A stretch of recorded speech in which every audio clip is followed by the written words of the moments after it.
You're listening to the Vox Media Podcast Network. This is What the Heck with Mike Heck on MMAfighting.com. Now, here is your host, Mike Heck. What the heck? Well, hello there, everybody, and welcome to a brand new edition of What the Heck here on MMAfighting.com. I am Mike Heck, and an insane stretch on Fight Island has come to an end for the UFC, and we're going to talk all things Fight Island on the show this week, as a matter of fact. Of course, it all ended with Dustin Poirier knocking out Conor McGregor in the main event of UFC 257 on Saturday, and so much has come out of that event since then. Of course, Michael Chandler had an amazing debut, and the question since UFC 257 has been, where does Dustin Poirier go from here? Where does Michael Chandler go from here? Do they fight each other? But Dustin Poirier seems to be sort of the main topic and where his future lies after the biggest win in his career, and that includes the win over Max Holloway when he became the interim lightweight champion of the world. But a lot of people like the idea of Dustin Poirier fighting Michael Chandler. Some don't like that idea, as you may have seen at the post-fight press conference. Dustin Poirier, not a huge fan of that idea. Charles Oliveira is a popular name out there.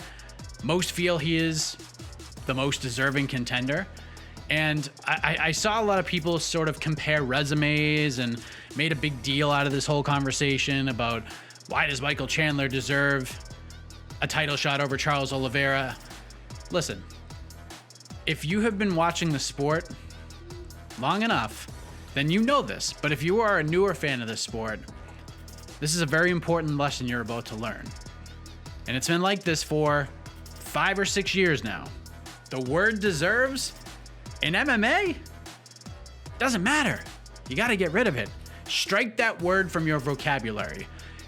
Okay? It's about this. Okay? It's about what can draw the most money. To me, Chandler is a bigger draw than Charles Oliveira. He's not more deserving of a title shot. If we're looking at X's and O's and meritocracy, that is for damn sure. No offense to Michael Chandler, but the streak Charles Oliveira is on is insane. Just look at the guys he's beaten in this 8-fight stretch. The way he handled Tony Ferguson. The guy deserves a title shot.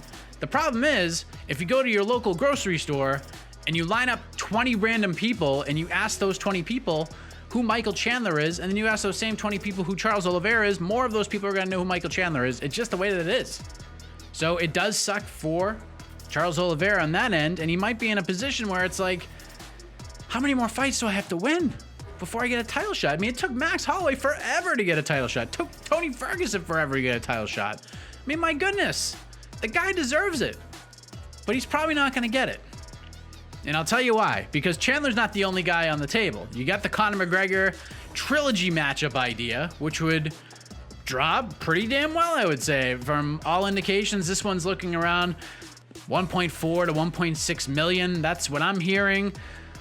Nothing's official. It's hard. You can't really get those numbers because of the streaming platform. And I know a lot of people had a lot of issues with the streaming platform. We'll talk about that in a second. But so McGregor's there. Poirier has interest in fighting Nate Diaz. Nate obviously loves that idea as well. I've been following social media. Really, I wish I had an answer for you. Who the hell knows what's going to happen?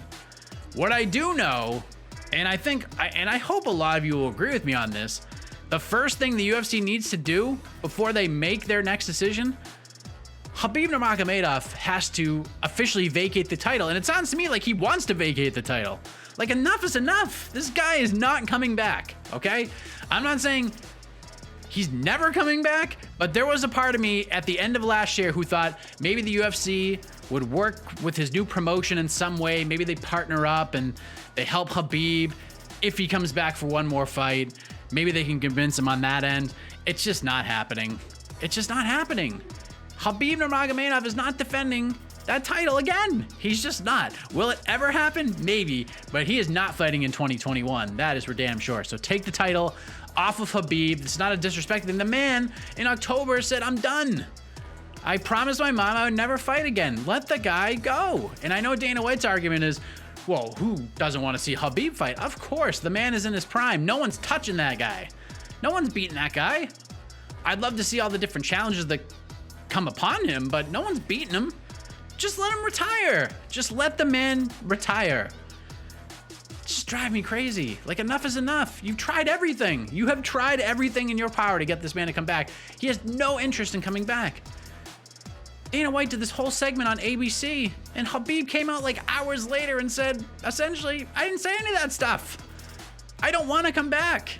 He doesn't need to. He's got nothing more to prove. I made a promise. I'm not breaking it. So take the title off of Khabib. He doesn't want to hold the division. Let's move on. And then once you do that, you take the title. And what I would do is you wrap it immediately around the Louisianian waist of Dustin Poirier. Give the man his belt and call him the champion. He is the champion, in my opinion. Khabib is not coming back. Just give Poirier the title. Just give him the belt. Look, the UFC is going to do just fine this year. They're going to do great. They did great last year. They're going to do great this year. They'll do great next year. But man, in my opinion, they left some great matchups, a good amount of money, and an intriguing division that would have been even more intriguing on the table by not doing a freaking tournament. Like, if you did a tournament here, you could have matched Poirier and McGregor up in the first round. I mean, you could have blind draw that. You could make these rankings and these seedings however you want. You could have made Poirier and McGregor like 4 and 5 if you wanted to. Still had him fight. Make it a tournament fight. Still put something on the line. No title on the line. Put something on the line. Make it a tournament fight. I digress though, because we all know a tournament was 100% the way to go, and now we're stuck again with no clear options on what to do at 155, and we have no freaking champion after all of this. I love the event. I love the stories. I'm so happy for Dustin Poirier, but the fact that he is not the champion right now kind of irks me. And we have no path to the title at this point. None. Because Poirier wants big fights. I mean, he wants to be the champion, but this is a prize fighting business. If he fights Conor or Nate, it's going to do better than a title fight with Chandler Oliveira. It just is. So I don't know what's going to happen. Just craziness. But I kind of ranted there. But listen, incredible night. Amazing win for Dustin Poirier. Amazing debut for Michael Chandler. Great win for Joanne Calderwood. Nice finish from Mahmoud Muradov. Marina Rodriguez did the damn thing against Amanda Hebas. It was a lot of fun for at least those who could actually watch it live. Just so many issues. Like I posted on Twitter on Saturday, I had no issues being in Massachusetts, but there were a lot of people. I mean, like, there's like 1 out of every 4 tweets was somebody having a problem, whether it's a fighter, member of the media, fan. So many issues. ESPN is offering partial refunds to those who had issues. We can get all the info on that on MMAfighting.com. No UFC event this week. They are back February 6th. Pretty solid card headlined by Alistair Overeem versus Alexander Volkov. Corey Sandhagen versus Frankie Edgar in the co-main event. This is a really good card. Really fun fight night. Check it out. You'll see what I mean. Manel Kape's going to make his debut. There's a lot of fun fights going on. No doubt about that. All right. Now this week's lineup, like we said, it's about Fight Island. I called this episode, you remember like the old UFCs, they had like headlines and titles. It was like UFC 67 Unbreakable. This is like What the Heck 43 Unsung Heroes of Fight Island. All right, this is the Unsung Heroes of the Trip edition, and 3 guests this week. All of them made moves, were very significant on Fight Island, and it's gonna wrap up with Ike Villanueva, one of the best knockouts of the entire week, one of the frontrunners for knockout of the year in 2021. I know there's only been 3 events, but he's right up there already. Got his first UFC win against Vinicius Moreira on that Wednesday card. Vicious KO. He did everything perfectly except win a performance bonus. But there's not much else the man could have done. A lot of people want to hear from the hard-working blue-collar worker from the Houston, Texas area, and that is what you'll get to wrap up the show this week. People have also been asking what my thoughts are on Alessio Di Chirico's post-fight stance after he knocked out Joaquin Buckley at UFC Fight Island 7. It was the first card on the trip, the debut on ABC. It was a great night, great card, and an incredible performance from Alessio Di Chirico. But he refused to do any media afterwards. He refused an interview with John Anik, refused his post-fight scrum. He said people, in essence, only want to talk with the winners. They don't want to speak with the losers. And people were talking about that. They were talking about it. He came in and out of the media room in 40 seconds after the win, and it did better than Max Holloway's scrum after he put on that masterclass against Calvin Kattar. Well, You're going to get the full story from the man himself. Alessio Di Chirico joins us for his first interview since the highlight reel win over Joaquin Buckley. Big underdog in that fight, very disrespected in the betting lines. He gets it done. He'll be on the show this week. But kicking us off, maybe the man, considering the spot he was in on that Wednesday card, he might have been the most underappreciated story of the entire week. Dominant win in a main event over a game opponent. Headliner. Excellent call out on the microphone after the win. One-sided win. Let's welcome back Michael Chiesa. All right, let us say hello to one of the big winners from the UFC's recent trip to Fight Island. A lot has happened since his big win in this crazy sport of ours, but let us welcome back Michael Chiesa, who earned a big win over Neil Magny in the main event of UFC Fight Island 8 this past Wednesday. Michael, good to see you, man. All equipped in the studio of yours, looking swell, my man. How are you? I'm good, man. It's good to be back in Spokane, and the wind's finally soaking in a little bit. And yeah, we're in the new studio right now, so should have some podcasts up and going soon. But yeah, I'm definitely enjoying the win. Excellent. So we're less than a week removed from this big win, but like I prefaced earlier, it was sort of sandwiched in between the debut on ABC, Max Holloway's incredible performance, and UFC 257, which there's so many storylines that came out of that card. You just fought in a main event. You beat a very tough guy. You had a great call out afterward, but maybe it's just me, Mike. I feel like the win is flying under the radar with everything that has happened. Like, how does this sort of post-fight aftermath compare to some of your other wins in the past? I'm not too worried about being sandwiched in between two big fights. It doesn't bother me at all. You know what I mean? It just feels good to be in the win column. It feels good to log 4 fights in a row. And it was an honor to be a part of the whole week experience. You can't expect, even if I had like a knockout performance or like maybe I had a fight like Max Holloway's, it's not going to overshadow the main event that we just had at UFC 257. So I'm a realist. It's all good, but I'm very proud of myself. This is like the first fight in my whole career that I've came back and felt like a really strong sense of pride to just pushing through the 5 rounds against a game opponent. I'm proud of myself this time around. So there's a lot to work on, but it was a good experience all in all. So let's kind of talk about the build to the fight, because first off, the final face-off between you guys was great. Like, you and Neil sort of like mean mugged each other in the friendliest way possible, and then you guys like broke kayfabe, so to speak, and started laughing. It was all respect. And when we spoke before the fight, you were just happy to share the octagon with somebody that you respected so much, and it seemed like that trend continued throughout fight week. Is that sort of fair to say?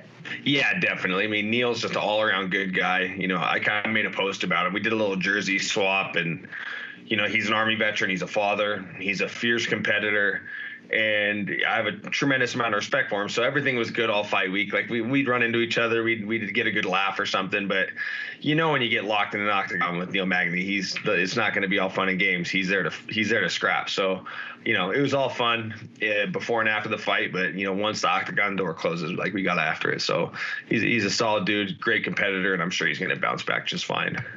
You came out with a hot start. You dominated the first 2 rounds. You had him on his back for most of it. You had the grappling control. You were just weighing on top of him. You made him work. He made you work as well. But 3rd round, he came out much more aggressive. We saw sort of those glimpses of the Neil Magny everybody expected to see in the fight, but you seemed extremely ready for that. What was the beginning of that 3rd round like for you? I just assumed at some point that, he was going to get into an advantageous position just because he's tough, he's durable, and he comes on stronger as the fight goes. And I've gone back and watched the fight a couple times. I still don't feel like he won the round. I feel like I pitched darn near a shutout. In the fight, it felt like I lost the 4th. It didn't feel like I lost the 3rd round. The 4th round was the one I thought that might have got away from me, but you just got to expect that from a guy like him. He's look at what he's done against guys like Hector Lombard. He got darn near lost a 10-7 round, and he came back and won. So you got to assume that he's going to take control at some point, and you just can't settle. I knew that if I didn't settle into any bad positions, I knew it wouldn't really be an issue. So, when he took my back, I was able to just kind of maintain posture, get to my feet, use the fence to get up. But yeah, when I go back and watch the fight, I still don't feel like I lost that round, but it's not a big deal if you lose 1 round in a 5-round fight. I won 4, so that's all that matters. Yeah, I thought you won the third round as well. All three judges disagreed with both of us, but it is what it is. I was looking at the numbers early this morning. There's a lot of staggering numbers in regards to this fight, but one that really stuck out to me, you held Neil Magny to 12 significant strikes through 5 rounds. 12, man. And for a guy with the pace and the volume he brings, that is an insane number, man. Did you even know that? I did not. I haven't really gone through and sifted through all the post-fight articles or the stats and whatnot, but that is pretty crazy. And the thing is, Mike, going into this fight, with it being a 5-round fight and getting the short notice spot for the main event, we didn't really plan on wrestling that soon. We kind of were like, I'm going to feel him out on the feet a little bit. I'm going to use my striking. And as the fight goes on and progresses, I'll push for more takedowns. And, if there's one thing I'm good at, I'm good at creating collisions. Like people in the broadcast, they're saying, why I don't get why he's clinching up with him. And it's like, I force you to clinch with me. That you can't get away from it. I have a niche for being able to form these collisions and get into the positions that I like. But getting that first takedown early, I think I kind of went back into that mode of just like pushing for takedowns. And it is crazy that I held him to only 12 significant strikes. And I got to sprinkle a little bit of my striking there as well. So it felt good, man. It felt good. That main event, just getting that weight off my shoulders and just accomplishing one of the small goals I have along the way was huge for me. So I always want to finish a guy, but I think that sense of pride I have comes from being able to go 5 rounds and dominate from bell to bell, post to post. It was a great performance. You mentioned in your post-fight scrum, like how tired you were down the stretch, and Rick Little, your head coach, got you all fired up for that 5th round. He just knows you so well to know exactly what to say to you and when to say it. But outside of just that moment, how big was he in between the other rounds and giving you what you needed in those moments to keep you at the level you were competing at? He's huge, man. I've been with Rick this will be 13 years this May. So I started training mixed martial arts, and I started with Rick. So he's seen me essentially grow from a young man to a grown man. You know what I mean? And he just knows how to get in my head. He knows how to say the right things. And, fatigue hit me hard. And watching the fight a couple times and reading my body language, like after the 3rd round, I go right to the post and I rest my hands on the rail. I'm like, taking a big breath. And, I started to show the fatigue, but he knows my style. He knows what I needed to do. And from a tactical standpoint and from a psychological standpoint, when he's telling me, like, if you want to be a effing champion, you need to push these next 5 minutes. Like the types of things that goes beyond the X's and O's of the sport. Sometimes it's about stuff that involves what goes on in here and what's going on in here. And he knows how to get to those places. And I was ready to die in that 5th round, to be honest with you. I mean, I'm not trying to sound dramatic, but I just felt when he gave me that speech, like off the stool, I was like, screw it, dude. Just go till you fall. Like, what's there to lose at this point, So I knew if I didn't, I didn't think Neil would finish me, but a 10-8 round, that makes it a dead tie and all that work for nothing. So he knew what to say and he said it right. And that's why he's my head coach. That's why he's the man. One of the key things from our conversation heading into this fight was you felt like a new man. Like the surgery at the time, it didn't go completely smooth like when it actually went down, but you said that this was the healthiest you had maybe ever been heading into a fight. And, especially being on 2 good legs, which was a little bit different for you. So A, how much did you notice that in the fight? Like, was it something you noticed right away? And B, how much has that affected like the post-fight recovery process? Everything's good, man. Everything's so good. Like, not dragging my leg behind me through camp and post fight, the pain in my hip would just get worse and worse. And I mean, I feel great. Like my fiance and Rick, they're keeping me held back from like jumping back into training right now. They're like, dude, give yourself at least a week to just like recover. I think I'm a little banged up, like nothing over the top, but the biggest thing is like everything from the waist down feels great, and that's mainly on the left side of my body. So just to not have that pain in my hip, not have that pain in my knee, it's just a crazy feeling, and I think that's kind of why I'm in such a rush to get back to training. I'm like, I feel good. Like my legs aren't busted up. Like I need to get my shoulder looked at a little bit, but I don't feel like it's anything major. A couple stitches in my eye, but outside of that, I mean, structurally I'm still good. And, I'm excited for this year. I'm not going to rush. I'm not going to rush anything. I don't want to fight any earlier than July. There's some big fights that need to play out. so we'll see what happens. But just as of now, I'll get back to training after Wednesday. But, I'm going to try to keep myself. I'm going to try to chill out a little bit, enjoy this good feeling. Was there like a certain point in the fight where you're just like, this feels nice, like not having to drag that, like this is great? It was before the fight, honestly. It was like during the warm up, I'm like, gosh, I just feel good. Like I've never. So Sam Cecilia was in my corner as well. And after the fight got done, I'm like, man, I just can't explain to you like how good I felt in there. I felt good warming up. Everything felt right. I felt happy. I remember when they're greasing me up, I just remember thinking in my head, I'm like, I love this so much. And I forgot for a year, it was a tough year and I had a long break from the sport.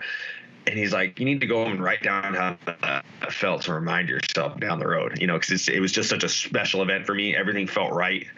And it was surreal, man. I love this sport so much. It's insane, especially when Neil says things. And I know it's just, the pre-fight jabs, but it's like I want to make him want to stick to commentating or whatever it was. It's like, dude, there's nothing I love more in the world than being a competitor. I love competing. I love getting under the bright lights and laying it on the line. This is who I am. This is what I do, and this is what I love. So it was a very special experience for me, and I'm glad that I feel good mentally and physically. You get the win. You get the microphone. You call Colby out. It was short and sweet. Election's over. Shtick is up. Let's go. And you said in your scrum that this thing was off the cuff. You shot from the hip, and you've called them out before. But was there like a part of you, because you always have like a name ready. You're not a trash talker, but you always have a name ready. Was there a part of you that always knew like Colby would be the guy? Because you had done it before, but why do you think if it was off the cuff that you got to that point to fire that second shot in that moment? I don't know. I think it just jumped in my head. You know what I mean? My manager had said something to me. He's like, "Who are you going to call out after the fight? I think you should call for Colby with the election being done." And this was like at the very beginning when I got to Fight Island. And I was like, "Nah, man, I'm not even thinking about that." And I put zero thought into it. I just wanted to be focused on Neil. He's just a guy like you cannot give him any space. You know what I mean? If I have one lapse in mental focus on him, he might stack that could snowball into something really big. So I just maintained my focus on him, and maybe it's because it was DC. Because last time I had the mic with DC, I did it. I don't know. It just felt right. You know what I mean? And I know it's a tough fight for me. I know, I see what people say, and I know the reality of it is there's a good chance that man can beat me. But how am I going to try to become a world champion if I'm not trying to fight the best guys? You know what I mean? Every underdog has to be an underdog. You know what I mean? It's like, I'm not going to be a favorite in all my fights. I wasn't even a favorite in this fight. Everybody's supposed to beat me. I feel like every time I fight, I'm an underdog. So it's like, whatever. Like, I'd rather fight the best guys, lay it on the line to get to my goal. So, I aimed big for that one. I thought it was pretty good. Short and sweet, very concise. So we'll see what happens, man. If he gets the Masvidal fight, that's all fine and dandy. But like I said, I'm not fighting any earlier than July. Big fights in the division. We'll see how they shake out, and we'll go from there. Yeah, I remember the first time you called them out, people are just like, and there's some people who just like poo-poo every idea anyways, like no matter what it is or how brilliant it is, they find something wrong with it. I feel like this time around, a lot of people liked this call out. They liked the idea. They feel if the UFC can't get this fight with Colby and Masvidal going, they're down for it. Like, have you noticed a more positive response this time around? Yeah, definitely a positive response. And, that's good to, it's positive amongst the fans and amongst the media. I'm very happy about that. You know what I mean? It's not that everybody is saying positive things like, "Oh, I'm going to win." They're just like, "Wow, I like that match." Like that's a fight that makes sense at this point. And I feel like it makes sense. If the Masvidal fight doesn't get done, like who else is there for him to fight? Usman and Burns are booked. Everyone else is booked. And there's me. You know what I mean? Maybe they do him and Wonder Boy. Who knows? I don't know. But all I know is it felt right. And there's like a little storyline in the sense that he wrestled at Oregon State, and one of his coaches was Kevin Roberts. And when I wrestled in high school, I never went to college for wrestling. I wasn't even that good in high school, but my head coach was Dusty Roberts, Kevin's brother. So there's just this kind of like, there's like a Northwest connection in a sense. And it would get the wrestling community between Washington and Oregon very invested. And you know how much I'm all about the wrestling community, man. I think it would make some waves. let's find out who the toughest guy in the Northwest is. Let's find out who the toughest welterweight in the Pacific Northwest is. So we'll see what happens. Yeah. I mean, people dig that idea. The other popular choices that I've seen, I mean, I host a matchmaking podcast, so people throw ideas at us all the time. So Wonder Boy's a popular one. Damian Maia being his final opponent is a popular one. So, I mean, not as big as Colby, but I mean, is there something to like with both of those options, I guess? With Wonder Boy, yes. Not with Damian. I'm not going to be a part of somebody's swan song, man. That's just not how it's going to work. You know what I mean? Not to mention, I'm on a 4-fight win streak right now. I'm surging. That just doesn't make any sense for me. And I think Damian's a hell of an athlete. He's, that would be like, the passing of the torch, the best grappler in the division. But there's no interest there, and that would never happen. If he should fight Diego Sanchez or Cowboy Cerrone or one of those guys and have that be his last fight, you know what I mean? Like, you don't want to end your career on a loss. So I would rather he just, that's a fight that doesn't make sense for us. It makes, good answer. I'm not trying to be disrespectful, but it's like, I've already fought the guys that are kind of like, the old guard. I've been there, you know what I mean? And I don't need to go back there. I just fought a contender. I fought a guy that's the second all-time wins leader at welterweight. It's time for me to go to the top of the heap. It's time for me to get a shot at the top of the mountain. I earned it. I deserved it. 4 fights in a row, 4 tough wins. Like, I'm looking at a top 5 guy, and that's it. You and Wonder Boy for the NMF title. That sounds like a lot of fun. He's such a good guy, and he's a hell of a fighter. That would be a fun fight for sure. And if the Colby fight falls through, then may the nicest mother effer win. There you go. We're hang on to that quote, because I have a feeling we might need that one. Well, I do want to get your thoughts on a few things, Mike, if you don't mind, sir. I got to talk to you about Dustin Poirier and that massive win over Conor McGregor. Everyone else looked at this fight in a very similar way. If it ends quick, it's a Conor night. If we play the long game, it's a Poirier night. You told me it will be either a KO of the year for Conor or Poirier would win the fight of the year. What we got was a KO of the year contender from Dustin Poirier in just over 7 minutes into the fight. So what did you think of that performance? How did you react to it as you were watching it? Man, I love Dustin Poirier. Such a good guy, such a good man, good ambassador for the sport. And, it's easy to get sold and caught into the hype. I mean, this is Conor McGregor we're talking about. This guy has done some phenomenal things in the octagon. He's had some stellar performances. His career has basically been one big highlight reel. But the best prediction that I heard out of anybody was Bilal Muhammad. Bilal Muhammad freaking hit the nail on the head. Like, give that guy some credit. That guy nailed it. Like, Poirier's more hungry. This guy has been active. He's been fighting the toughest fights. Conor's last fight before this one, no disrespect to my guy Cowboy Cerrone, but he 0-4 in his last few fights, and it's not. That was a very favorable matchup for Conor, and I think it's easy to get caught in the hype. You know what I mean? So I'm very, very happy for Dustin Poirier. He deserves it. And, on that note, it's good that, I have a jacket that I had signed that I'm auctioning off at the Good Fight Foundation. Comes with a Zoom call and a bunch of other cool things. And, I'm not a big money generator like the superstars of the sport, but I want to help any way I can. So, I got a link in my bio on my Instagram. So if anybody wants to throw a bid on that, auction this jacket off, help some kids that are in need, that'd be great.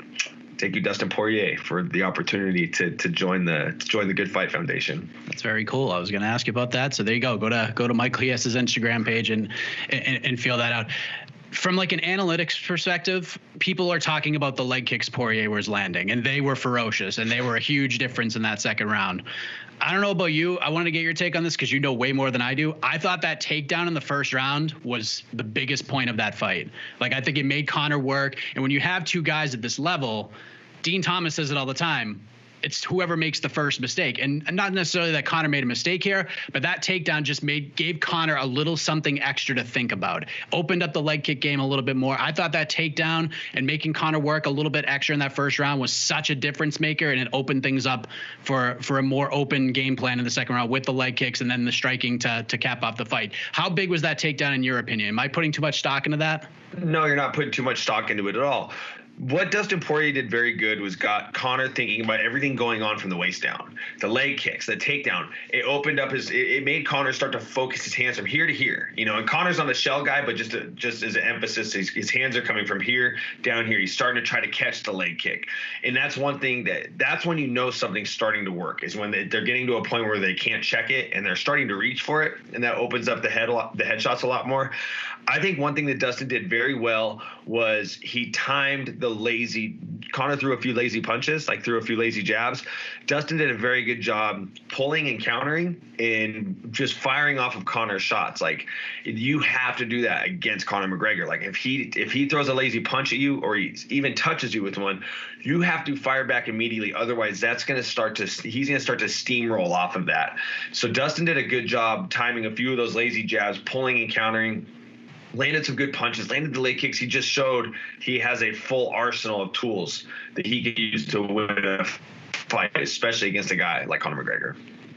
So now there's this debate going around about who Dustin should fight next, because the man has options now. He could fight for the title. Habib is not coming back. At least if he does, it won't be anytime soon. I'd be shocked if that happened. He could fight Michael Chandler, very popular choice after Saturday.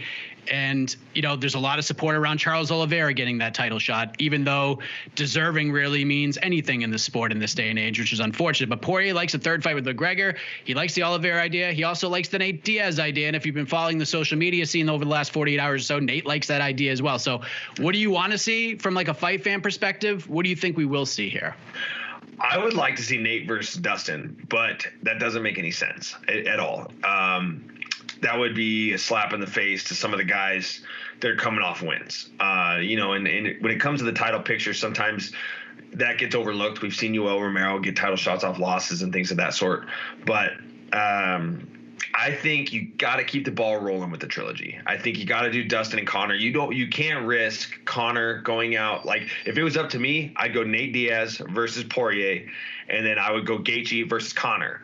But then you're always going to have the Nate Diaz trilogy with Conor. That's going to be there for life. That fight was at a totally separate weight class. So it doesn't matter how their careers go. You can make that happen at any point, but you can't guarantee that Conor beats another contender. You know what I mean? He has great skills, but this is a very tough division. So I think that don't risk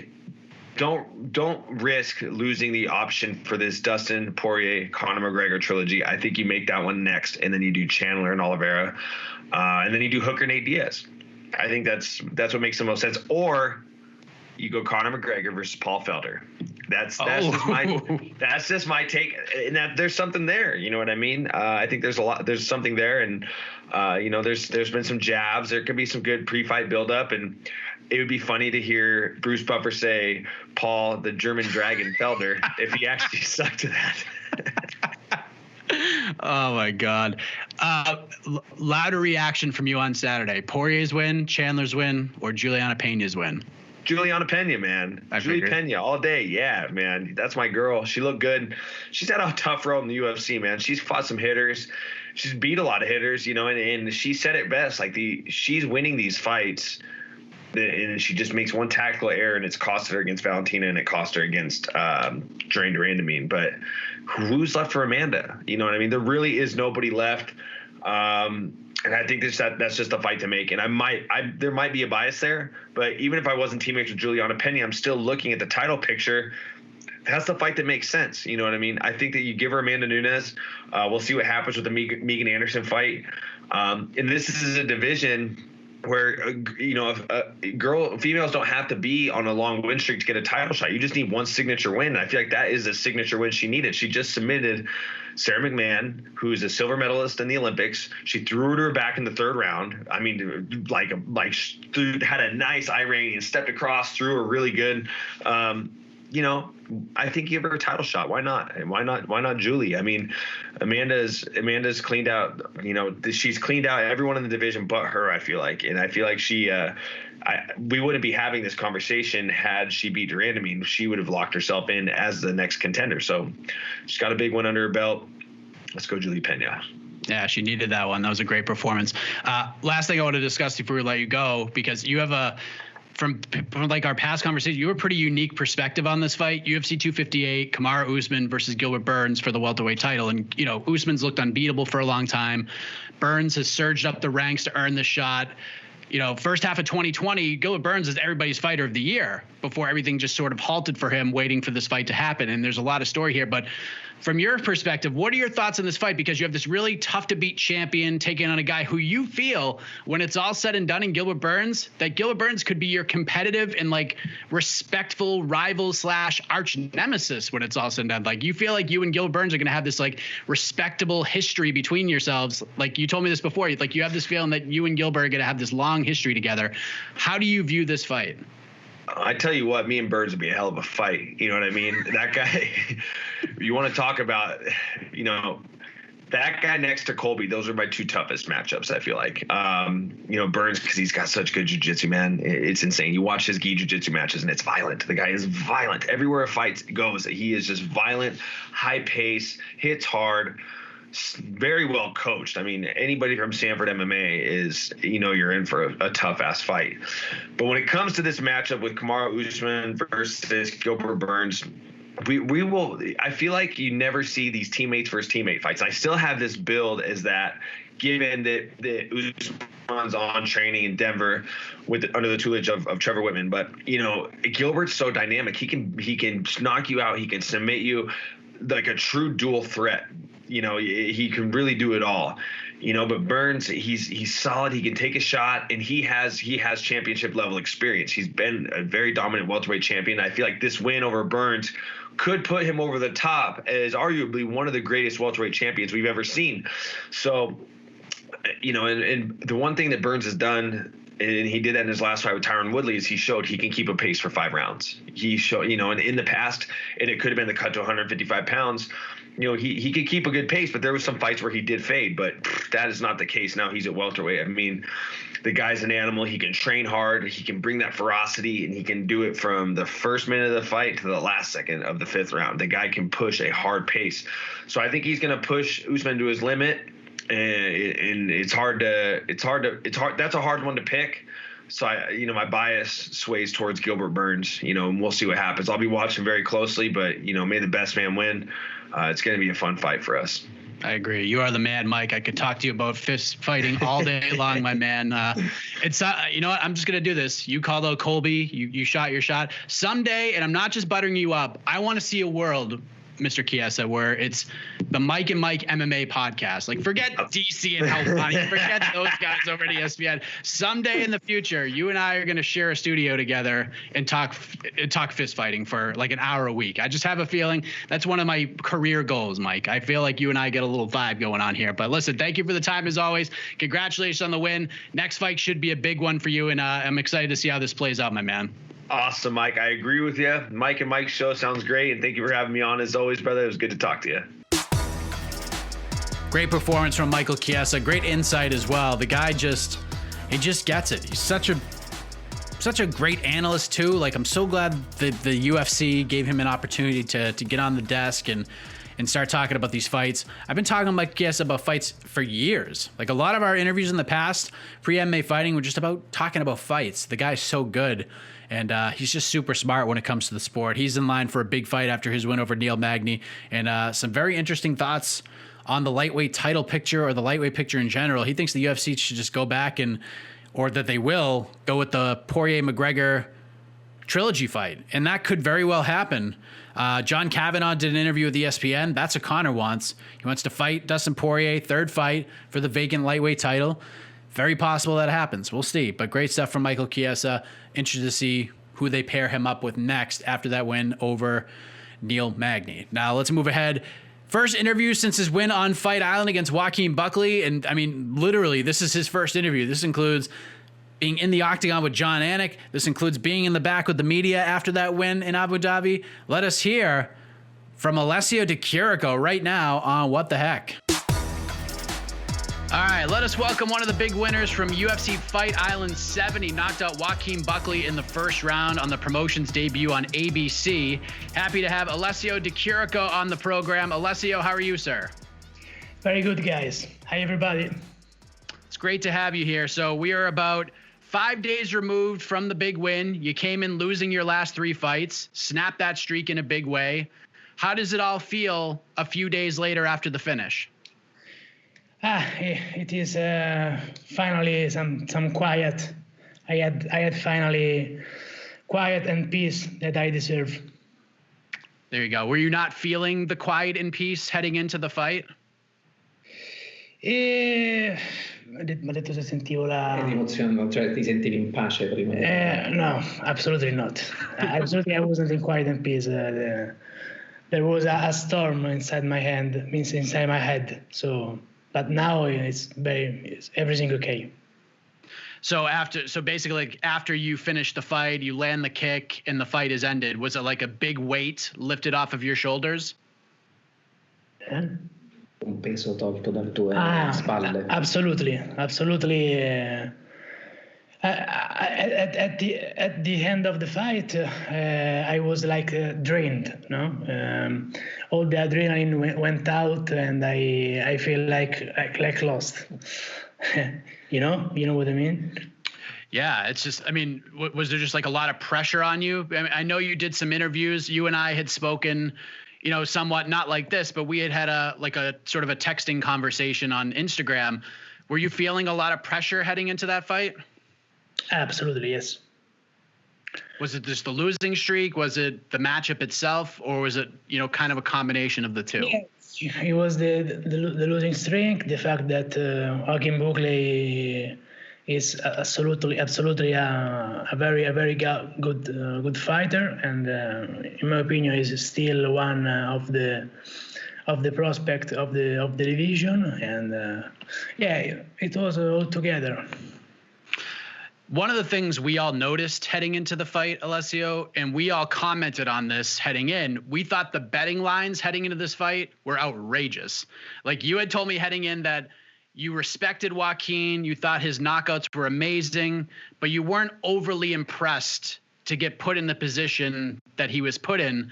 Were you noticing that the betting lines, and that you were such a huge underdog heading into the fight, did you notice sort of the disrespect you were getting from the betting lines?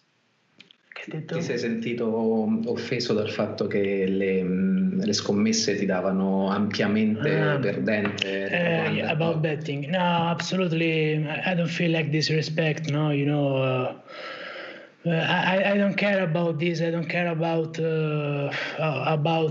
comment on social media. No, I only listen in my coach, my staff, my very good friend.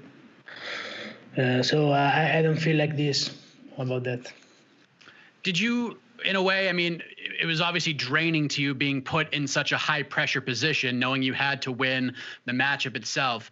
In a weird way, do you almost prefer it that way because you performed so well under all of that pressure? Yeah, my mental coach said that Alessio, you have to stay on high pressure to perform at the best, and he also invite me to do how much interview I can, how much social media stories to post, because he think that I am like a performer. And I want to be humble, but he say this, and I do my best under pressure.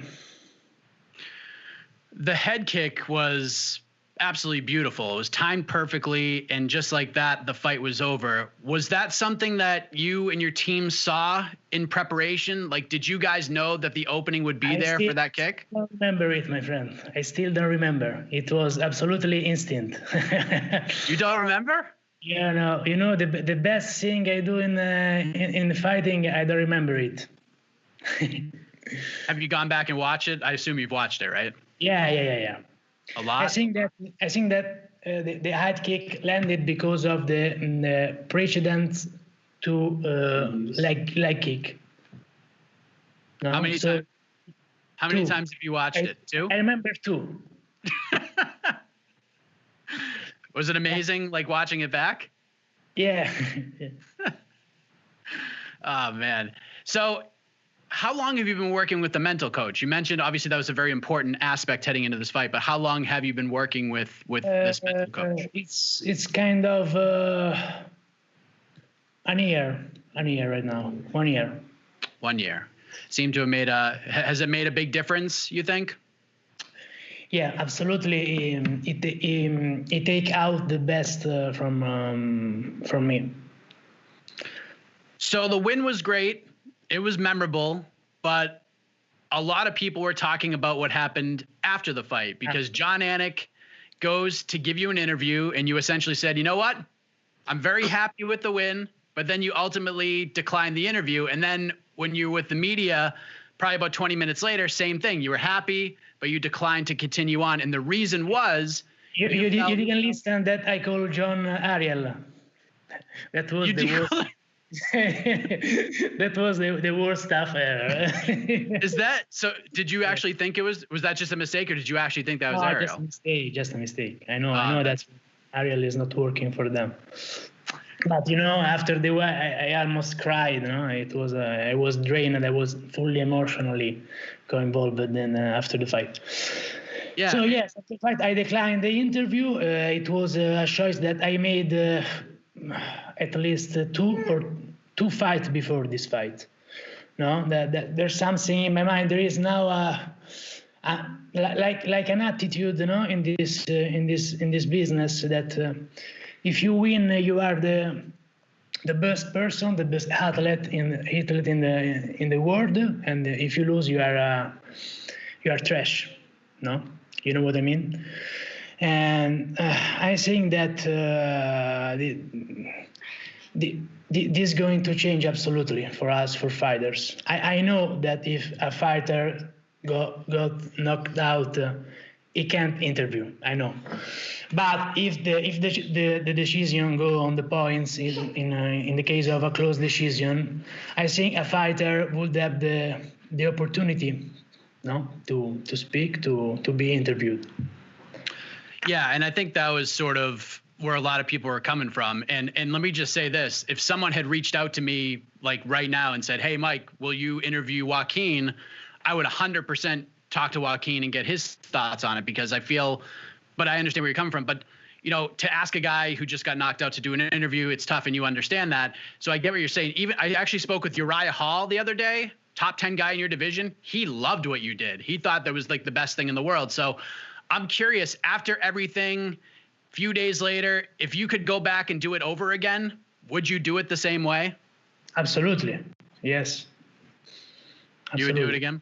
So I'm wondering, since we're talking right now, why did you decide to have this conversation? Were you ready to talk now at this point? Because you had declined the other interviews. What sort of made you want to speak today? Yeah, because I didn't say I won't be cleared. No, I don't want to make things clear. I want to make things clear, and I want to explain what I have to say, and also I have sent my message. That's what I want to do. I liked it. It got a lot of attention. I think like on our YouTube page, I think your 40-second scrum of you sitting with the media did like 5 times better than Max Holloway's scrum, if you can believe that. Yeah. But the performance of Max Holloway was a piece of art, in my opinion. So yes, I am happy about this, but. I want to say that I absolutely don't want to disrespect journalists. Absolutely, I don't want to disrespect your job. I only want to send this message to try to change things and for fighters and make it just a little bit better. Yeah, I agree. I actually agree with that stance 100%. And absolutely, it didn't was a polemic against UFC. Absolutely. Wait, can you say that one more time? It didn't was a kind of polemic against the UFC. Okay. Yeah. Because Dana White. Yeah, Dana White was asked about that at the press conference, and he actually said that he went back to congratulate you for the win, and then he said that you and your team basically like mean mugged him, and you just stared right through him in essence. Like, is that true? Like, what happened there? As I said, I was full drained after the fight, I almost did not recognize him, and so I asked him sorry to him, to Mick Maynard, and it was a crazy reaction after the win. One of my favorite things about the interview that we did before the fight was when I asked you what your message was to the fans and people out there who were doubting you heading into the fight. Your answer was, they will be new fans of mine on Saturday night. So did that happen? Like, have you noticed a lot of new people following you on social media? Absolutely, yes. It was. In my social media, how many people add me? Like 20,000 people. Yeah. That's my son. I'm sorry. It's okay. 20,000 new people? Yes. Wow, that's crazy. Is that like shocking to you? Yeah, I didn't expect. Maybe it was also for ABC. Oh yeah, that's true as well. So I see your son back there. How much has your son motivated you to help? I mean, you've been drained, and obviously when you become a parent, I'm a parent, I have a 7-year-old son. So I understand how that can change us and motivate us in different ways. So how much has, your son motivated you? Absolutely. It's my son, my family. On March will born another son. And family is something that I always want in my life, and it's the only important thing, only important stuff to fight. And it changed completely my mind as a fighter. At the start you fight for passion because you love it. Now I fight only because it's the best thing I know to do to provide to my family. And it completely changed and make my life so much better. People are afraid to get a son, but I think that athlete life, have a diet, training, go sleep early. It's enough to compare with a father life. You understand, no? So. Oh, I definitely understand. I mean, I'm not a fighter, but I understand where you're coming from. It's a full-time job, right? Yeah, it's a full-time job, but it's a good training to be athlete, to be father, no? So it did not change my routine. So as I do the same stuff, and but give me so much motivation, so much reason to fight. That's great, and I understand where you're coming from 100%. Can I ask you about Kevin Holland? Because when we spoke, you said that you watched the fight with Kevin Holland and Buckley. You said you needed to watch that to learn some tendencies, but you thought Joaquin Buckley, was better than that clown known as Kevin Holland, and you fought Kevin as well. Can you talk about why you feel that way about Kevin? Like, why do you feel he's a clown? Yeah, because his words are empty. He's an empty. He only do for show. No, everything he do is only for show. He's all involved in this game created by Conor McGregor about the respect, about hate, about show. No, something I don't like. I will never like in this business. And I don't want to trash talk with Kevin Holland. I respect him as an athlete, but I think that Buckley accept his fight like 6 or 7 days short notice. So he wasn't ready to fight him. And I think that Kevin, I don't know. I don't know him, because if you know really a person, I think that you always can find something good, in a person. But for everything he do in the octagon with me, before the fight, in a podcast, after the fight, I don't like him. I don't like him. I will be very, very grateful for fight him. To fight him again. Eat him again. He's about to fight Derek Brunson on March 20th. How do you see that fight playing out? It's confirmed. Okay, perfect.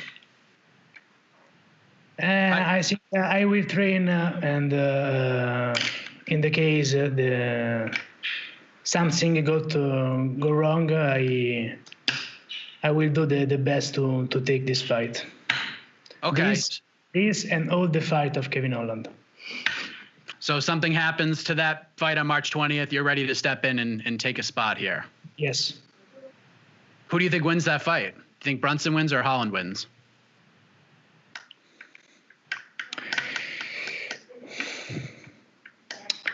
I think that Kevin has an attitude speaking during the fight that he can influence the judge. He can influence the judge, so it is possible that Kevin take it in the points. As far as you go, of course, you want to be ready for that fight if something were to happen, but let's just say everything goes the way it's planned to go. When would you like to return? Like, you were only in there for a little over 2 minutes. Do you want to get back in there relatively soon, or do you want to take some time because you were so drained after the build up to this fight? No, I am ready for fight again. Now I take a week for vacation and to don't think about the future, but man, I have 2 sons. I have to pay the rent. No? So let's work. Let's get you back in there, right? Yeah. But you want to wait till probably like after, before the birth of your second child, or after? Do you want to try to wait till after? Yeah, I prefer. It's okay also before. I think I can accept also, and he is expected to born in the end of March. So till 20 March, I think I can accept the fight. So, but. Nice. Last thing before we let you go. Go ahead. My babysitter, so I can leave my wife with her, no? And I'm pretty sure that at 3 a.m. I can do everything for her. He doesn't charge you any money to babysit, does he? No. Okay. Last thing, man. I work for free. I work for free with his son. There you go. Find yourself somebody like that in your life, and you're good to go. I wanted to end with this because you seem to be making it a point to support the fighters, to support the sport, and make sure that MMA is presented in a positive way. So what is the message for everybody following this win on Saturday and about the state of MMA in general? MMA is a sport, just this. MMA is a sport. Sometimes it is confuso. It is confused with show. Sometimes with wrestling, pro wrestling. No, but MMA is a sport. It's changed my life, and every people have to understand this. I hope one day it will go to the Olympics. That would be great. Do you think it'll ever happen? Do you think we'll get to that point? Difficult. Yeah, I agree. But I hope. Yeah, that would be something else. But Alessio, congratulations on the win. Really impressive stuff. Can't wait to see what's next for you. Hopefully we get you on that March 20th card one way or the other. But I appreciate the time, man. I respect everything you did on Saturday, in the fight, after the fight, all of that stuff. And you stood your ground, and I respect that a lot about you. So congratulations. Enjoy it. Enjoy your vacation, and we'll see you back in there soon, man. Thank you so much, Mike, also for this opportunity to explain what I said. And sorry for my English. I'm growing up about. How you doing? This. You did a great job. You did awesome. He don't believe so. You don't think so? I force him to study English. You know, he has to study his techniques, his jab, his low kick, his high kicks. There's more need to study English, you know. But he's a champ on that too. I will do it on Netflix. That's my guess. That's a good place to learn, my man. Thank you so much for the time. Big thanks right there to Alessio Di Chirico for the time. Very interesting insight. He gets it. He gets what everyone was saying in the aftermath. Like, he didn't necessarily mean like media only interviews winners after fights. He meant media only interviews winners after fights, like in general, not like literally after fights, like in the octagon. He meant like, hey, listen, when I win, everybody wants to interview me, but what about the guy I fought? Takes two to tango. And I get it. Like, I know if you watched the show last week, I know it was kind of buried with 5,000 scrums and everything going on with UFC 257 and that crazy fight week, but I know Uriah Hall is a big fan of what he did, but either way, huge win for Di Chirico. We'll see where he ends up going for his next fight after that massive win over Joaquin Buckley as we put a bow on this week's episode of the show. A little bit shorter than normal, but listen, just been a wild week. It's hard to get any of the 257 winners on the show because they're all flying home late last night. Most of them got home at like 4 o'clock this morning Eastern Standard Time, so I didn't want to bother anybody. We'll try to get some of them on the show next week, but we do have one more interview to get to before we take it on home, but just want to give a quick shout out to all of you out there watching and listening to the program right now. The numbers for this past week during the Fight Island stuff, the coverage, absolutely ridiculous on the site, the podcast network, YouTube. Just amazing. We can't thank you all enough. And a big shout out to the whole MMA fighting squad. Most notably, Jose Youngs. Man, it was a one-man show doing the work of pretty much 3 people out there. Some sites had multiple people, 2, 3 even. He was out there by himself, absolutely killed it. And we appreciate that very much. And Jose very much. Good dude, fellow New Englander. Comes with the territory. But you'll be able to get more of his experience on Wednesday with the return of the A-Side live chat, so don't miss that. But with that said, thanks for watching. Big thank you to Casey Lyon on the production, Jose and Alex Savas on the graphics. And as always, have a heck of a week, everybody. We're going to wrap things up with my chat with another big winner in Abu Dhabi. Let us chat with the Hurricane himself. All right, Hurricane Ike is joining us. It landed in Abu Dhabi and is back in the United States. Huge win this past Wednesday. Knocks out Vinicius Moreira in the second round. Main card spot. First UFC win. Life is good in Texas for Ike Villanueva. How are you, sir? Oh, man, I'm doing good, man. Great to be back home, especially after that big win. So it's been around 5 days as we record from the big finish, and first octagon win in 3 tries. It happens in Abu Dhabi. What does it all feel like less than a week later? Oh man, it's still unbelievable, man. Because that's 13 years of hard work that I put into that night, and man, I'm still soaking it all in. I mean, everybody still called me, congratulated me.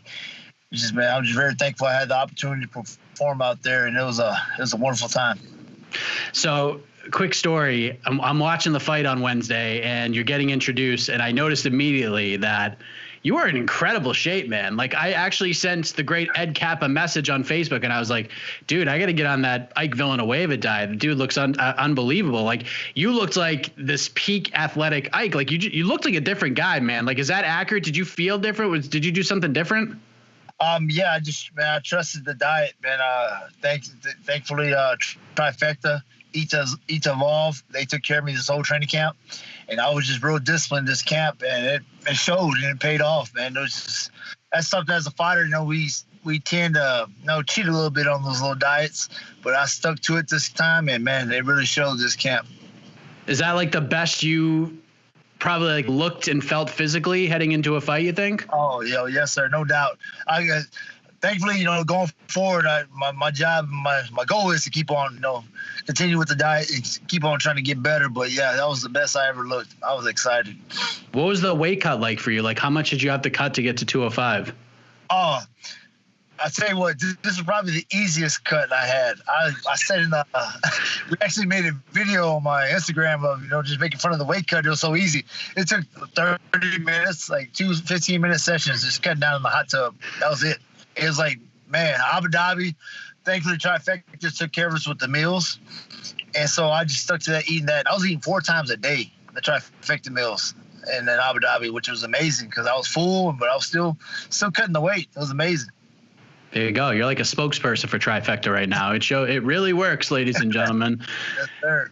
So in this pandemic era, since the UFC has come back, you have fought in Jacksonville, you fought in Las Vegas at the Apex, and now you fought in Abu Dhabi. Pretty short list of fighters who have done all three of those things in this short amount of time, but a lot was riding on this one. What was the whole experience like for you in Abu Dhabi, especially with so much at stake in this fight? Man, just the experience. I mean, the W Hotel, 5-star for a reason, man. That was an amazing hotel. Too bad we were in, like, it was like a prison. We were in quarantine the whole time. But it was still, man, the whole staff was amazing. The UFC staff was amazing. But like I said, man, this fight, it was another Game 7. My back was against the wall again. And, you know, like I said, if it's a Game 7, when my back's against the wall, I perform the best. And I showed that throughout my career. It was do or die, and I wasn't ready to go home. I'm not done. I still got a lot of fights left in me, and now we can get the ball rolling. So I'm excited moving forward. So you're across the globe getting ready for the most important fight of your career. You're at the hotel in prison, so to speak. You can't really go anywhere. And then a little less than a week before the fight, USADA comes out and announces that your opponent had tested positive for a banned substance, but luckily he only received a warning and the fight would still go on as scheduled. Did you know about this at all? Like, how did you react to this? I was pissed. I mean, I was pissed. It was funny because I sat in the UFC interview room with the ESPN broadcast team, and I let them know how I felt. Man, they like, man, tell me about your opponent. What do you think about him? And I said, F, bleep, bleep, bleep, than my damn opponent, man, because it really, man, it bothered me so much because every one of my fights so far in the UFC, USADA has got involved. Chase Sherman tested positive. George Gonzalez tested positive. And this one, I was like, oh, my God, really, can we have a fair playing field? Because, USADA, man, they test me, man, all the time. They'll test me on Sunday nights when I'm relaxing with my family. And to see guys like that to get tested and test positive, and all you decided to do was just, hey, a little pat on the hand. I'm not going to punish you, but I'm just going to give you a warning. That was total BS, man. Yeah, I'm still upset about it, but I'm glad because whatever steroids you take, like I said in my Twitter, it didn't make his jaw stronger. I mean, it showed. Was there a little more what's the word I'm looking for? Was there a little more pleasure in that knockout, all things considered? Man. That's where all the vocalness, all the loudness was coming out after the fight. I was just like letting everybody know, about that. Doubters, namesayers, I just took it out of him, and just for him taking all those, whatever he took. Yeah, that was for that. So the walk to the octagon, there's just so much has to be going on in your mind right now. What was that like for you? Like, did you have to work to kind of control the mental aspect and keep yourself calm throughout all of this? Nah, man. When my music started playing, it was my time. I knew my coaches were like, man, it's let's do or die. We're doing this for Gigi. Gigi's my new baby, and it was just for her, man. I was just motivated. I was a man on fire walking to that cage. Then just to hear the crowd, that was amazing. That was awesome. Finally, we had fans, and when the fans are there, I perform my best, and I was excited. That was amazing. You were digging to the body pretty early in the fight. Like, he started leaving it wide open for you, and you were just going right to the breadbasket, kind of banking those points, so to speak. I mean, you were obviously going for the knockout. You didn't want this fight to last very long, but you were very patient waiting for it. Like, was the patience something your coaches really took a lot of value in heading into this fight? Yes, sir. Yeah, because, we had a lot riding on this fight. It was a make or break, so I didn't want to rush it. I knew eventually I would get it. I was just being patient. I had to wear the body down, and me going to the body, it took away his shot. He couldn't change levels because I kept hitting the body. We noticed that in film, and that was the main game plan: wear the body down. Eventually, his hands will drop, and my overhand right will come into play, and it did. Because I was very surprised he didn't shoot, and my game plan worked. It was amazing. What'd you call it? The kiss of death? Is that what you nicknamed it? Yeah, Mario Helly, Game 7, kiss of death. That's a Houston legacy right there. So yeah, that was amazing. And just the way it went when he fell down, it all played out. Like, it was amazing, man. You can't even write it. I was like, man, perfect end to my a chapter. It's like, man, movie ending, kiss of death. Good night. I mean, that's as vicious of a knockout as you'll ever see. Like, do you remember vividly what it felt like when it landed? Because I've talked to guys like Michael Chandler, when he knocked out Benson Henderson in his last Bellator fight, he said he didn't remember the shot landing at all. Like, do you remember it? Like, and if so, what did it feel like? Oh man, it was like dead body just collapsed. It was like amazing. Like, I felt my hand go through his jaw. Like, I can feel like my fist going to the back of his head. If you look at the pictures the UFC posted, you'll see the ripple effects in the back of his head, like that skull moved. It was pretty gruesome, but yeah. Man, I still have that in my memory. I'm like, it was amazing. Like, man, but like I said, years of hard work into that punch. 13 years, and I just let it into him. So it's like, man, I can see the confetti flying out, and just like, man, it was amazing. Weight lifted off your shoulders, I assume? Just a big weight? Yes, because I showed the world I belong to the UFC, and that's how you prove it. Make a statement. I didn't get the 50,000, but, man, just getting that first win was better than the 50,000. I was just gonna say, because I said this after the fight as well.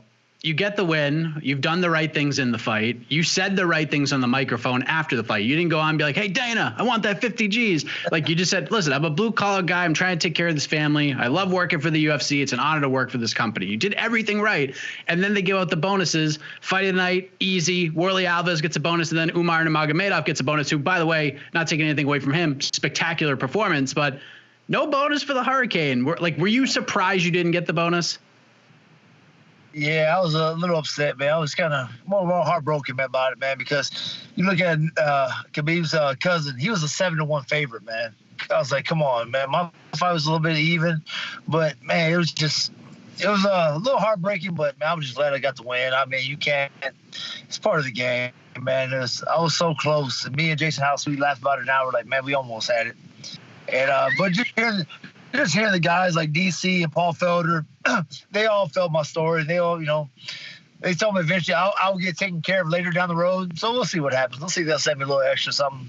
But we'll see. Did you get a chance to talk to Dana at all after? Did he say anything to you? No, I did talk to the VP of UFC. They came and shook my hand. I didn't get to talk to Dana. Mick Maynard. I talked to Mick Maynard. He was proud of me. And that was about it. I haven't talked to Dana yet, but I'll give my shot soon. So the win's bigger than the bonus, but I'm sure just getting home, you mentioned Gigi, getting home to your family, your new baby girl, coming home with the victory, that's got to be worth more than any bonus could ever pay you, right? Yes, sir, man. It was amazing coming back home, seeing my family. Everybody was so happy for me. It was amazing, man. It was just, being able to come back home and, like, just seeing my kids and seeing my wife, it was amazing. And just especially my sons, making them proud. And, all the years of hard work I sacrificed, missing time with them, finally paid off. And hey, I made Sports Center top 10. Yes. Badass. I was the number top 3. That was forget I didn't get the bonus, but just being able to have my kids say, "Dad, you were on Sports Center top 10." That was amazing, man. Their friends loved it. My family loved it. My teammates. It was amazing. That's amazing, man. I thought it was great. You said in your interview with DC, you were like, "Listen, this is great, but I'll be back to work on Monday." And it looks like you got your work shirt on. It's Monday night to record, back to work. And I know you and I have talked about this before, but so many people have been asking me over the last few days. For those who don't know, what do you do for work outside of fighting? I work for Hunting Subsea. I'm a CNC machinist. And just sometimes I follow my dad's footsteps. So I'm great, man. I'm on the highest level of being a machinist you can get. And I've been doing it for so long, I refuse to give it up because I follow my dad's footsteps. And I just, my dad boxed growing up. That's how I follow. I'll continue to follow my dad's footsteps and what he got. I feel it's like I'm just following his legacy. I would never give it up, and I'll continue to fight. And working and fighting kind of makes me a hungrier fighter, and that's why I would never give it up, man. I'm very thankful to have the Hunting family support me. They're the reason I came back to fight. They gave me the opportunity to come back, so I would never let them down. I'm very thankful to work for them and being able to provide for my family. they've always been, because you and I have been talking since before you got signed to the UFC, and we've talked about like how supportive this company has been towards you. They put on pep rallies before your fights, and they throw parties for you. Like, what was it like going back to work today? Did they big party for you, big luncheon? Yeah, I had Shipley Donuts waiting for me at my desk today. It was amazing. It was awesome, and they were all excited. You're like, man, to see a knockout like that on national TV, it's amazing. Usually it's at the small local shows, but seeing a knockout like that was amazing. They're all excited for me, and I'm still getting the phone calls from the big bosses too. Nice. So what's next for you, man? I mean, you're back at work now, home with the family, gonna smell the rose a little bit. Perfect world, when do you want to get back in there? Like any matchups in particular that you're looking at that makes sense to you? Man, I'll leave that to Jason House. Hired Jason for a reason. He's the best in the game. So we're looking at May or June. That's what I really want to focus on, getting a little bit better. So I need to stay in the gym and stay ready and still develop. I still got a lot of holes in my game I need to fix. So I need to start showing my kicks. I need to start showing my wrestling in the next fight. So we'll see what plays out. But like I said, May or June, I'd like to get back in there. Last thing before we let you go, I know you've talked a little bit on social media about people who have sort of jumped off the bandwagon, doubting you, talking trash, people ready to cast you off, Ike, after the first couple of fights. Like you go up a weight class, you fight Chase Sherman. The Jordan Wright fight ended in an unfortunate way. It's kind of out of your control. What do you want to say to those folks now that you have this first win under your belt? You're on SportsCenter. You have this great moment. Like, what do you want to say to those people now? Man, like I said, you've seen them in the interview. They said I'll never make it. Look at me now. Look what I did. Now I tell them, tweet about that. Tweet about my blue collar mentality. I just had the greatest knockout Wednesday night, and the blue collar mentality of me. I come back and I show up to work and work my shift. There's no cheating in the game. I had no shortcuts to the UFC. Hard work, and that's all I know is hard work. So all those doubters, tweet about me now. What can you say? The negativity, all that they said before. I read all the tweets. Tweet about that. And Bloody Elbow, they talk bad about me. And the other day, they didn't want to spend no time to talk about my fight. As soon as I got the knockout, there they go tagging away. Ike with the vicious knockout. Man, save it. You're gonna down talk me. Like I said, I don't need no new fans. I love the loyal fans who stuck by me. When I was down, they stayed by me, man. So I'm thankful to have y'all and everybody in my corner, man. Tweet about my story now, man. I'm excited, man. It's just another chapter. But like I said, it's that blue collar mentality I keep. You're like the Jerry Seinfeld of MMA. You don't need any more friends, any more fans. You're good. You're good. Yeah, man. The new ones that want to come on. But like I said, man, stay by me, man. There you go.